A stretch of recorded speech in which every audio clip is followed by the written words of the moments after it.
Well, hello there, my fellow gardeners, and welcome back. All right, so I have hit the point that I am done prepping my hole for amendments. I will show you exactly what it currently looks like, and I will continue to walk you through the process. So where we left off is basically me explaining digging down to a certain point, adding your soil, and then blending it with existing soil. So currently where we're at right now, I have blended my soil.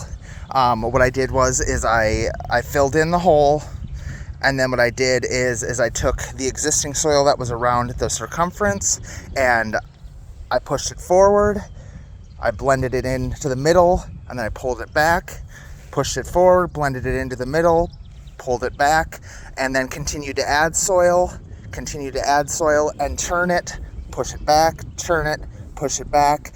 And then the most important part is setting the hole up for actual installment. So that is, everything is amended, it's good to go. Now I've pulled this back. You can see that now my planting hole is right here.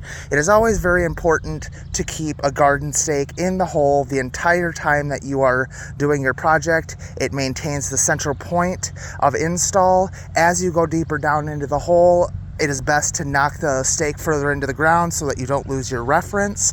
And now on to the most important part.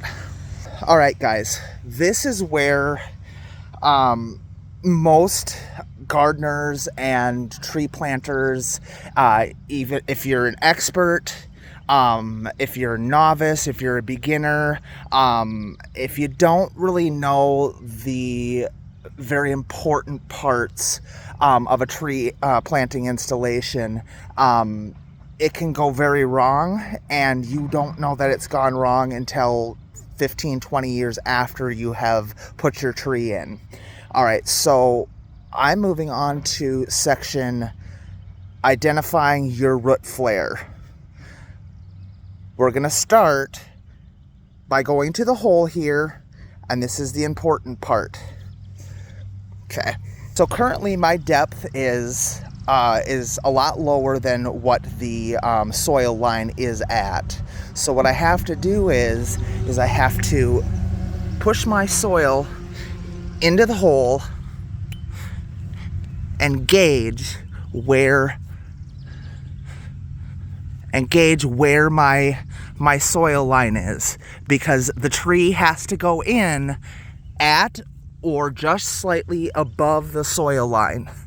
So you get to see me getting dirty here. All right, so we're gonna do that. All right. Now, by gauging on soil line to the pot, that's my best guess of where that's gonna currently sit. All right, most important is identifying your root flare. Now, as I said, common mistakes that gardeners make that don't know the additional information is that you should never plant a tree deeper than its root flare. The reason why is that it causes what is referred to as a girdling root. It is a root that will consistently spin around the tree, and I always give the example of what happens when you wrap a rubber band around your finger and you leave it there. Well, eventually the circulation is now cut off, and eventually you will lose your finger. That's exactly what will happen to a tree if you do not plant it at the right level. Now, I'm identifying where its root flare is right here, and you can see it. Here's its root flare. And I'm gonna go off to the other side. Always dig down and find that root flare. Could be a little bit further down, but there it is. There's its root flare.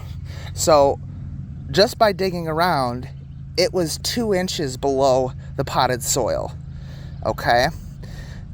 Past this point, now that you've identified where your root flare is, I will go on to the next video because this is gonna be a lot of manhandling, getting this thing out of the pot and roughing the root ball. So I will get back to you for step number 4. Thanks, guys.